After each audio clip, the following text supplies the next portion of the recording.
બોલો સ્વામિનારાયણ ભગવાનની જય, શ્રી હરિકૃષ્ણ મહારાજની જય. સભાની અંદર આપણને સૌ કોઈને દર્શનનું સુખ આપી રહેલા પરમ પૂજ્ય 108 લાલજી મહારાજ શ્રી, સૌરભ પ્રસાદજી મહારાજ શ્રી, તેમજ આપણને સૌ કોઈને 4 દિવસથી શ્રીમદ સત્સંગી જીવનની દિવ્ય કથામૃતનું રસપાન કરાવી રહેલા પૂજ્ય શાસ્ત્રી સ્વામી પૂર્ણ સ્વરૂપદાસજી સ્વામી, પૂજ્ય બ્રહ્મ સ્વામી આદિક પૂજનીય સંતો, તેમજ અમારે ખાસ આ દિવ્ય લાભ લીધો છે એવા ગોંડલિયા પરિવાર, અમારે હિમંતભાઈ, ચિરાગભાઈ, એમનો આખોય પરિવાર, સાંખ્યોગી બહેનો, તેમજ કથામૃતનું રસપાન કરવા પધારેલા તમામ ભાવિક ભક્તજનોને ભાવથી જય શ્રી સ્વામિનારાયણ. જય શ્રી સ્વામિનારાયણ. આમ તો કહેવાય અધિકસ્ય અધિક ફલમ, અધિક મહિનાની અંદર જે કાંઈ કરો એનું ફળ અધિક મળે ને એમાં પણ ભગવાનના સાનિધ્યમાં કરો એટલે તો અનંત ગણું થાય. તો ભગવાનનું નામ લ્યો તો કંઈ વાંધો આવે. જય શ્રી સ્વામિનારાયણ. પૂજ્ય શાસ્ત્રી સ્વામી પૂર્ણ સ્વરૂપદાસજી સ્વામીના મુખેથી આપણે જ્યારે શ્રીમદ સત્સંગી જીવનની કથા, અને આમ જુઓ તો સ્વામીની કથા છે અવિરત, આપણને એમ થાય કે રસપાન કર્યા જ કરીએ. અને મૂળ વાત એ કે મૂળ ગ્રંથની કથા આવે, બીજું કાંઈ આઘું પાછું આવે એ બહુ જરૂરી છે.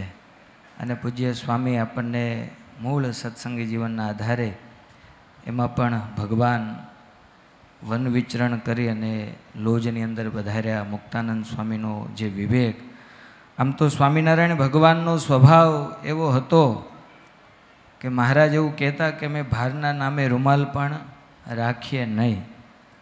મહારાજ કે એક રાત્રિમાં 3 ઝાડ અમે બદલતા કે રખે ને ક્યાંક અમે બંધાઈ ન જઈએ. જે જગ્યાએ મહારાજ સંધ્યાના સમયે રોકાણા હોય, 2-4 કલાક થાય એટલે મહારાજ ત્યાંથી ચાલતા થાય, થોડાક આગળ ચાલીને ત્યાં 2-3 કલાક રાત્રે ધ્યાન ધરે, વળી પાછા મહારાજ ચાલતા થાય, વળી બીજા ઝાડવે રોકાય. આવી રીતના મહારાજ રાત્રિ પસાર કરતા. એટલે મહારાજ કે અમે એક રાતમાં 3 ઝાડ બદલતા, કેમ તો કે રખે ને ક્યાંક અમે આમાં બંધાઈ ન જઈએ. એ સ્વામિનારાયણ ભગવાન જ્યારે લોજની અંદર પધાર્યા, મુક્તાનંદ સ્વામી ઊભા થઈ અને મહારાજને કેવલ હાથ જોડીને કીધું પધારો વર્ણિરાજ. એમ કહીને મહારાજે જે આસન આપ્યું ને ત્યાં જ વર્ણિરાજે મનમાં નિર્ણય કરી લીધો, નક્કી કરી લીધું કે હવે તો મારે આ સંતોના મધ્યમાં જ રહેવું છે. મુક્તાનંદ સ્વામીનો વિવેક હતો. મુક્તાનંદ સ્વામી એ સત્સંગની માં કહેવાના, એનું કારણ કે મુક્તાનંદ સ્વામી એ રામાનંદ સાંઈના મુખ્ય સેવક હતા. છતાંય પણ જ્યારે રામાનંદ સ્વામીએ મહારાજને ગાદી સોંપીને તો સૌથી પહેલાં સભામાં ઊભા થઈને હાથ જોડીને એમ કીધું કે મહારાજ તમે જેમ કહેશો એમ અમે કરીશું. મહારાજ ધામમાં જવાના થયા, ગોપાળાનંદ સ્વામીના હાથમાં હાથ સોંપ્યો ત્યારે મુક્તાનંદ સાંઈ પહેલાં ઊભા થઈ અને એમ કીધું કે મહારાજ તમે જેમ કહેશો એમ અમે.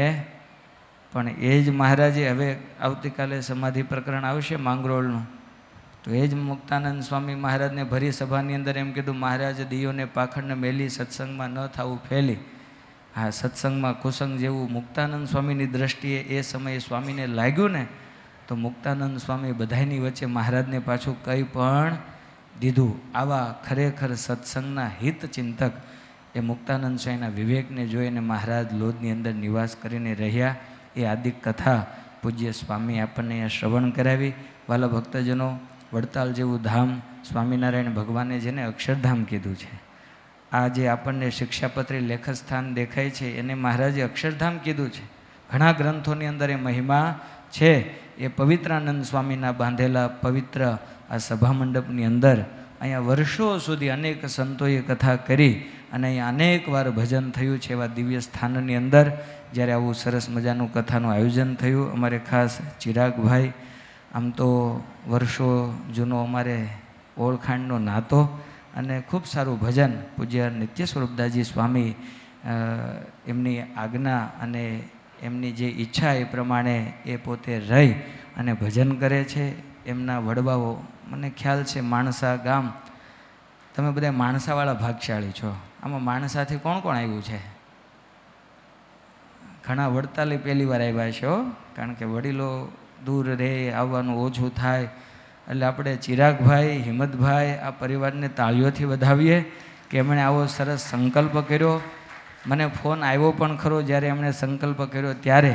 અને આમ જુઓ તો અમે શ્યામ સ્વામીને અમે સાથે રહેના નક્કી કથાનું આયોજન પણ કર્યું, પણ ભગવાનની ઈચ્છા હશે કે શ્યામ સ્વામી તો આપણે સૌ કોઈ જાણીએ છીએ પ્રમાણે મહારાજના ધામમાં બેઠા બેઠા મને તેવો વિચાર આવ્યો બ્રહ્મસ્વામી કે મહારાજની ઈચ્છા હશે કે અધિક મહિનો આવે છે ને તો આયોજન તું કર. એટલે મહારાજે શ્યામ સ્વામીને ત્યાં બોલાવ્યા, કારણ કે સેવા ખૂબ સ્વામીએ કરી છે.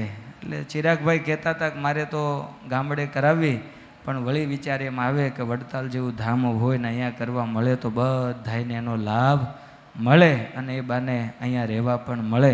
એટલે યજમાન પરિવાર માટે પણ ભગવાનને પ્રાર્થના કરીએ કે મહારાજ એમને ખૂબ સત્સંગની અંદર આગળ વધારે અને ભજન સત્સંગ કરી અને મહારાજ અને સંતોનો ખૂબ રાજીપો મેળવે. એટલે આજના દિવસે ભગવાનના ચરણમાં પ્રાર્થના. સર્વને ભાવથી જય શ્રી સ્વામિનારાયણ.